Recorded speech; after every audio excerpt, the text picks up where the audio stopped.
Ladies and gentlemen, my name is Ellison Cruz, and I'd like to welcome you to Dragon Roost Cavern in The Legend of Zelda Wind Waker HD, where previously we made our way to the titular island and met with the almighty Rito tribe, who had been informed of our misadventures and has graciously offered their assistance. Unfortunately, in order to get their help, we need to expedite the puberty process of one young Prince Kamali, who apparently is incapable of getting some on his own. And by getting some, I'm of course referring to his wings, you dirty animal. Which leaves us here, alone on a distant island, left not only to rescue a damsel in distress, but to also quell the woes of a menstruating dragon, and make becoming the process of an adult even easier. I had no idea that the life of an 11-year-old would be so complicated, but here we are. A bunch of hopping monsters that want to do us in. Don't even think about it, Busta. There. Alright, so bokoblins are going to introduce us to the novel concept of lighting things on fire, which is typically a good thing in Zelda games, as most of you would know.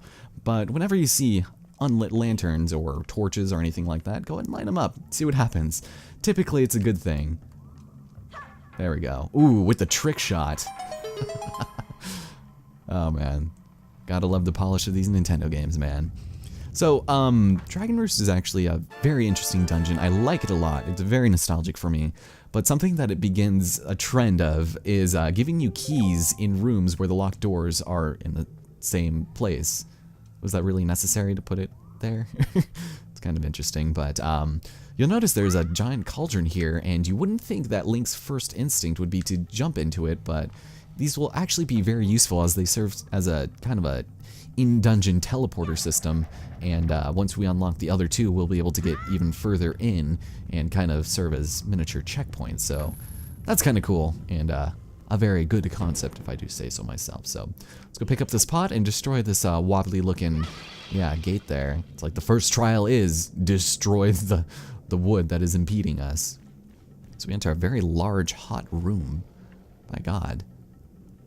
It looks really cool though, and this is more or less the main hub area of which we're going to be returning to. Lots of falling rocks. It's kind of scary. But yeah, that fire is actually going to be of use to us, and Link, I think, is really enjoying it. Yeah! Something about the flames in this game, man, are incredibly looking. So locked door, can't do anything about that, so let's move on over here and see kind of a weird design choice, I guess. This is... Even when I was younger and I played this, I wondered what the hell was the point of putting this one block here just to jump over there. It seemed so odd. I don't know. Not sure how I feel about it. But hey, we've got ourselves the introduction of Keese. These guys are kind of jerks and they like to fly around. Unfortunately, there's nothing we can do to kill them except use our sword, so get out of here and don't throw me into the lava, please. I would really appreciate it. We got a couple more bombs over here, and also something else that I thought was strange. When we were outside, weren't the bombs all shriveled up and dead? How are they able to thrive in an environment like this when A, they're explosive, and B, they're fruit? I mean, I guess that's the equivalent of cactuses in the desert or something, but oh my god, I just got impaled by a rock there. That would have been really unfortunate. Well, you know, maybe there is like a groundskeeper that comes into the cavern, like Medley, and she comes and waters them because these pots obviously have water in them, which is interesting, but as one would imagine, when you throw them onto the lava, they create platforms that a small child can jump on without any issues, hopefully, and we'll be able to collect our first dungeon item, which fans of the Zelda series will only find so familiar. We've got ourselves the dungeon map. Excellent. It's not really going to be of any use to us, but that's okay. We'll make use for it. And we'll run back this way. And they do disappear after a while. They get consumed, so that's no fun. So we'll toss down another. Here we go. Beautiful. Wasting all this water. And before we go up the ladder, I do believe... there's a choo-choo up there. Hey, you want to drop down here? Give us a fair fight? Please? Maybe? It's like, I forgot how to use ladders. I don't have arms or legs. There we go. This little parry attack, it's very satisfying against those guys, and a chew jelly. Very nice. I'm still going to be collecting as many of those as possible. It's going to be very useful for us. But in this room, ooh, it's very dark and mysterious, and you'll notice these planks are actually much tougher than the ones we destroyed with the pot earlier. So in order to destroy them, you need the jump scare bokoblin to give you the item that you need to use on it. Really, that was it. Alright, that's fine. So we'll go pick that up, and we'll be able to use our inhuman 11-year-old strength. And how did... I walked into it and I dropped it. Oh, it's because I went to Seidel. That's right. Alright, well, I don't know why that would be Link's first instinct, but that's alright. Go and destroy that. And, ooh, jump scare choo-choos again. Alright. It's coming from the ceiling. Here, so let me go and... Oof. Beautiful. And you guys are not gonna skip me out on items. Perfect. Alright, so we'll take this, which I believe is another small key. Alright. So this one doesn't actually lead out of this particular room, but it will be in the next one. And unfortunately, I can't, ooh, take these with me. Okay, you guys are jerks, just materializing out of nowhere. Yeah. Alright. Yeah, these guys are being really gracious with their drops. That's kind of incredible. Alright, so we made our way back to this room, and when you see a bomb on the wall, what better thing to do than to throw pots at the bombs on the wall to destroy giant rocks in your way. Elementary, my dear Link. Well done. So this actually loops back around, and we can now go past these skulls again and enter this area, which, if I'm not mistaken, ooh, it's kind of cool little room. Hey, how's it going, guys? Just gonna go and drop. Perfect. Oh, sweet. Yeah, I guess they're just gonna keep on dropping. Whoop! Okay. Oh my god, he sucker punched me. That was great. Alright, was that the first time we've taken damage so far? Damn, we're good. Oh my god, and another jump scare broke them. Jesus. Alright, well, so much for that. You're great. And he drops a joy pendant. It's incredible. So again, let's use our newfound art of lighting things on fire so we can, there we go, burn the planks and walk right through it for switch. Excellent. Now before we head on, there is actually one small thing that I'd like to make note of, and that's the fact that we're going to return here a little bit later once we have another item, because there's something way over there that we can't quite reach yet, but it's something that I would really much enjoy grabbing before we go. It's completely optional and not something we inherently need, but as of now, there's no way to get over there, at least without burning our butts, or something like that. Something I also would not like to do. So we've made our way outside, and this is so beautiful, even though I don't think it's geographically possible that we can see nothing on the horizon. Because something that I think this game prides itself in is being able to see things out in the distance and actually be able to sail to them. So, that's nice. Hey, how's it going? You're not gonna jump scare me this time, because you're dead. Alright, that's fine.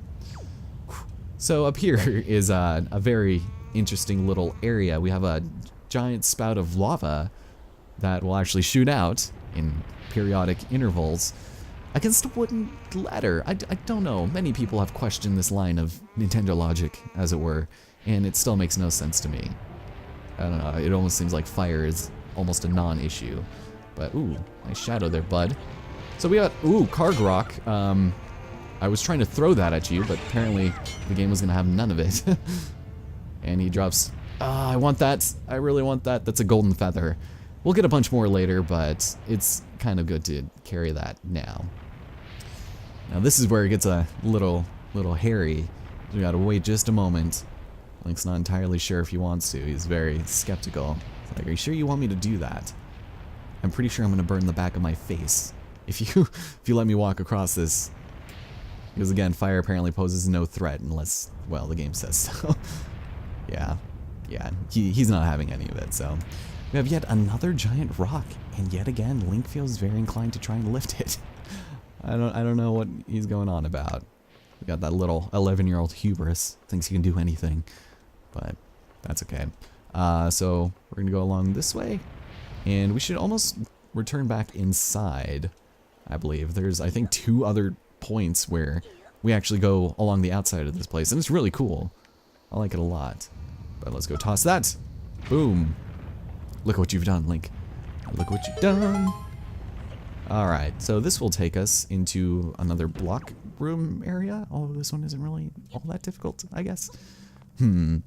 So this is actually a really easy puzzle once you realize that, well, you can actually pull out blocks halfway and be fine. That's right, guys, I'm ready for Catherine.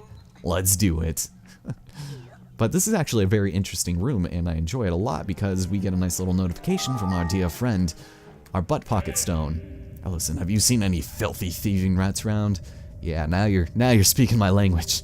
I know they're annoying, but keep your wits about you. They are only rats. It's like, well, they carry a plethora of diseases and will most likely deal some damage if they sucker punch me.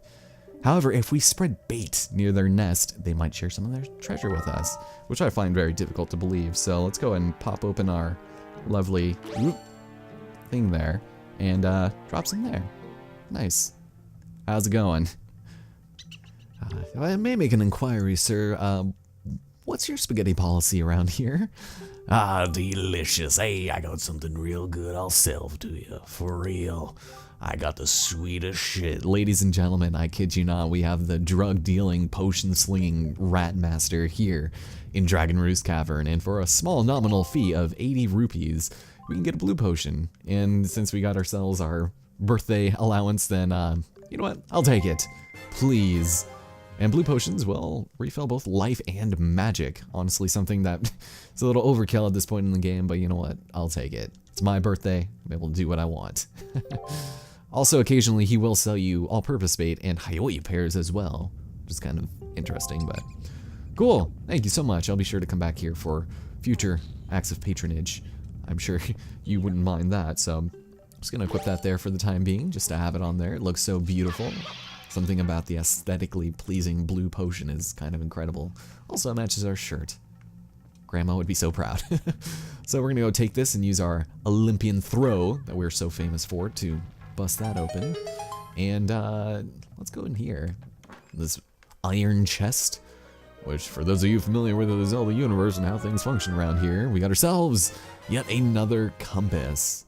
It's great. I mean, if only we weren't out on the sea and it was basically a necessity to get around, but we'll be fine. This is the real thing I wanted. Somebody hid the key to this room behind a wooden planked wall for some reason. I don't know why they keep doing that, but I don't know. I'll just go with it. They're supposed to make it really hard for the adolescents of the Rito tribe to get through, so. So back outside. This is wonderful. And across this rickety bridge. It's like, oh, we don't have our wings yet. How are we supposed to get across that? And, oh, great. It's a Kargarok who has no idea what's going on. Listen, ma'am, I'm sorry. I gotta upend you, but there you go. I'm so sorry. And we got the key. The key that she laid. Oh, or maybe she wasn't laying it. Maybe she's doing something else with it. Let's rupees. Bye. And let's go through this door. Again, keys and literally 5 feet away from the door that we need to use them to get away. It's incredible. So we need to go over there with some fire. Let's do it. Light it up. And get introduced by a bunch of keys. How's it going, guys? Ooh, my God. Here. Screw you. You, sir. Ah, that's how it's done. Oof. That was pretty. And over here, if I'm not mistaken, is the greatest accessory for any 11-year-old who just bought his first set of drugs. It's the Joy Pendant. So fashionable. Link's gonna be the coolest kid in school, isn't he? So, after a while, the fire does wear off, which is kind of cool, I guess. And by cool, I mean kind of annoying, but what could you expect? Let's see if we can trick this out. Ready? Throw! Oh, damn it. I hit the thing. That's right. We're good. Again, more torches mysteriously opening locked doors. It's great. Yes, this is the top of that room, the giant one that we were in before. It's kind of awesome. I'm sure Grandma, once again, will be pretty pleased. Hi, Grandma. It's pretty cool, huh? Ah, God, I can't get over how awesome that looks. But we've got our second cauldron here, which is actually really nice, because if you want to return to the beginning, well, there's your ticket. Just hop right in, and you'll be morphed to another part of the stage. It's great.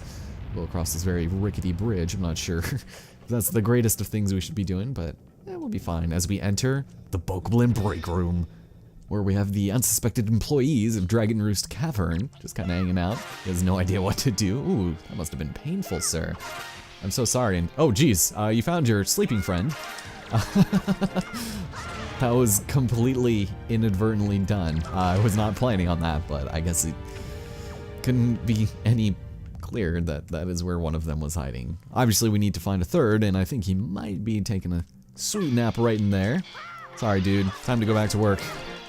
No lollygagging, dude. Oh, God. Those guys did not stand a chance. I'm so sorry.